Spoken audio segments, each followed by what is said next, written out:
Hey, what's up, guys? It's week 97. It's been 8 months since my last video. A lot has happened. I want to catch you guys up. Let's do it.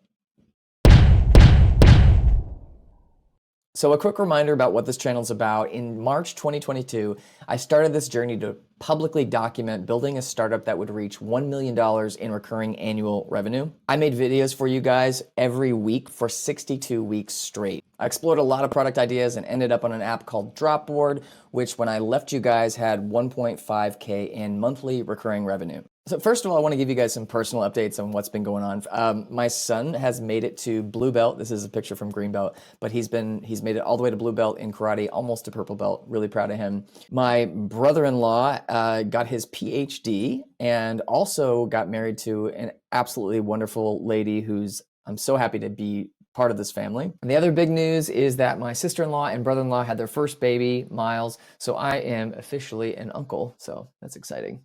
We took the kids to the Great Wolf Lodge in Chicago, which was super fun. Lots of water slides and Magic Quest.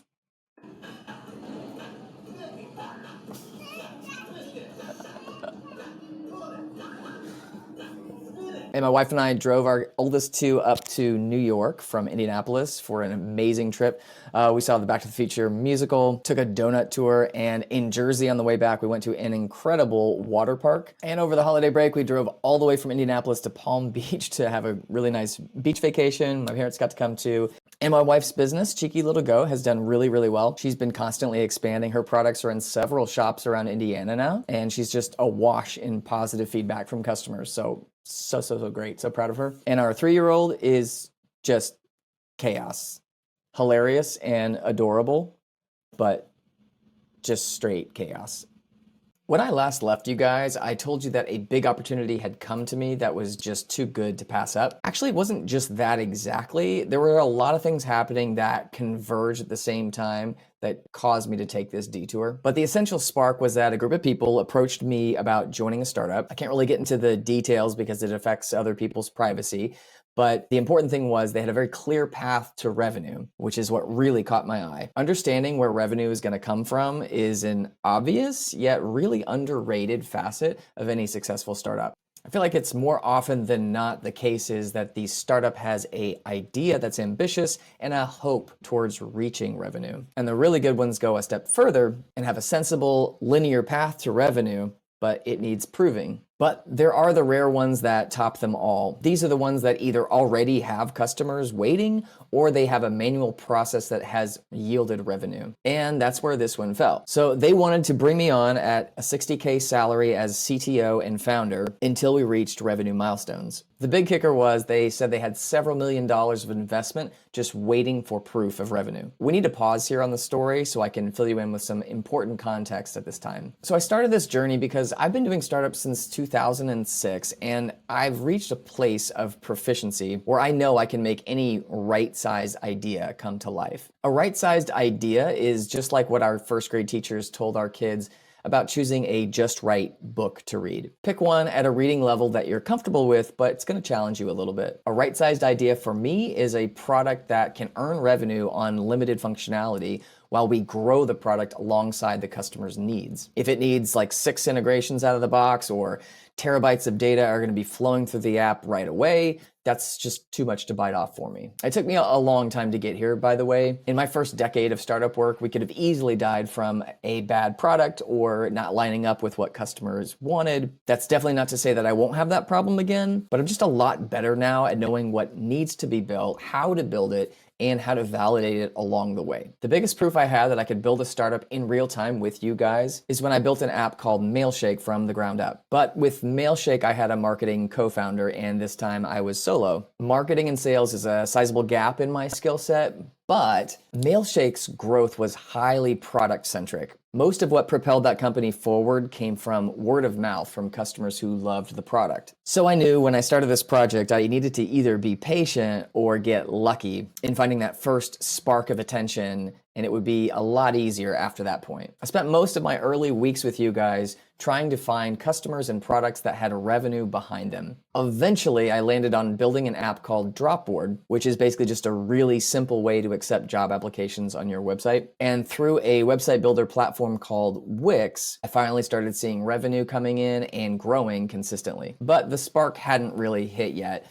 I proved idea and execution, while at the same time, I failed to find a marketing channel to really get the word out. This is frustrating, but it's also kind of exciting because it's like there's a sleeping dragon just waiting. And my lack of success in marketing really meant that all the growth came from word of mouth from customers loving the product. So I feel like I nailed the product experience. To be clear, the product can always get better, but the version I built was stable and successful enough to get to the next inflection point. All of this is to say that when an opportunity came along that had revenue attached to it, my interest was piqued. Another really big piece of context is something that I'm not really comfortable talking about in depth yet. For now, I'll just say that there have been legal matters of a business nature running in the background for most of the year. I'm confident of a resolution this year, and as long as my lawyers approve, I'll share what details I can at that point. But for the context here, the important takeaway is that going to court is really expensive and time consuming. And then one more piece of context that's important is that I'm the primary breadwinner for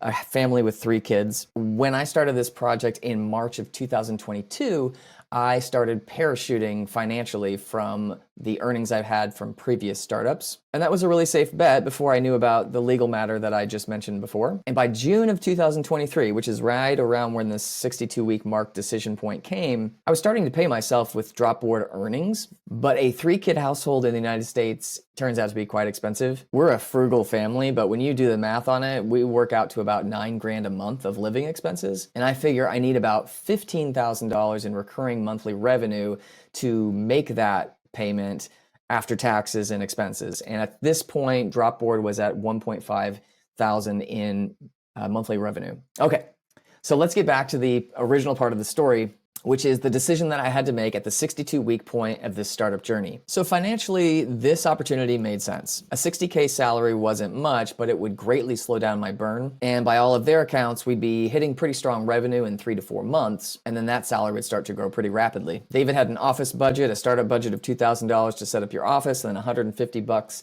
each month for your monthly budget. So I actually cracked my phone screen like right before this whole thing had happened. And so I was waiting on that budget to buy a new phone. And to this day, a little foreshadowing for the story, my phone is still Spider-Man cracked. From a stamina perspective, it made sense. I was tired. I can tell you that doing a 62-week YouTube series while trying to manifest revenue to satiate my family's burn is just a lot to handle. Pretty much anything I moved to was gonna feel like butter by comparison. So these are the key questions I asked myself.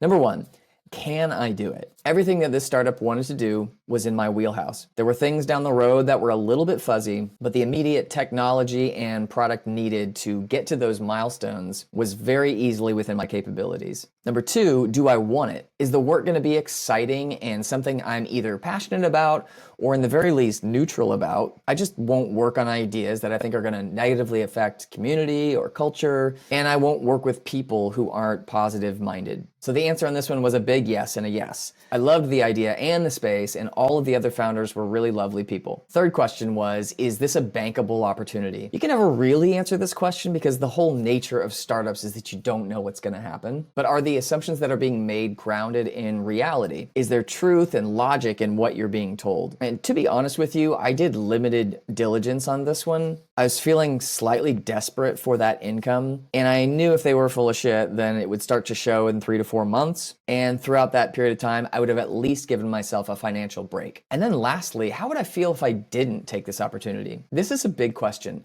Real opportunities to do something big are rare. If your default answer is to pass, then you're missing out on chances to succeed, or in the very least to grow and learn, which are stepping stones towards succeeding.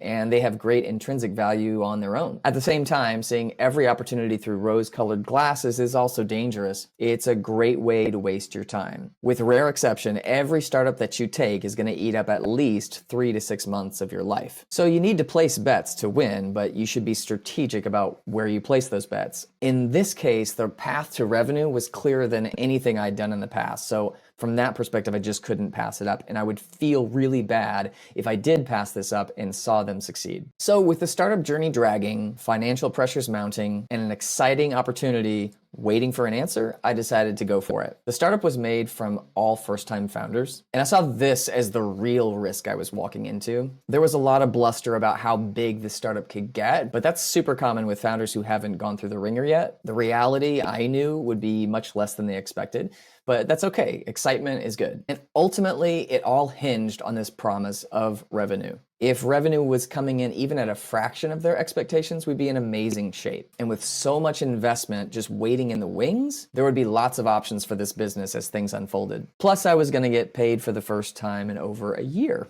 I was ready to give it 3 to 4 months to see if it lived up to the hype. And if not, I was prepared to let it fizzle and move on to the next thing. And all the while, it wasn't as if things were going to be sitting at a standstill. Dropboard was continuing to grow and bringing in passive income. So that 3 to 4 months, take a small salary and a whole new opportunity, give it a shot. Dropboard's going to keep growing in the background. If it doesn't work out, we just go straight back to Dropboard. Okay, guys, this is kind of getting long. I'm kind of running out of time for the day, so I'm going to make a part 2 on this one. There's a lot to catch up. I'll catch you guys soon with more updates and finishing out the story. Thanks.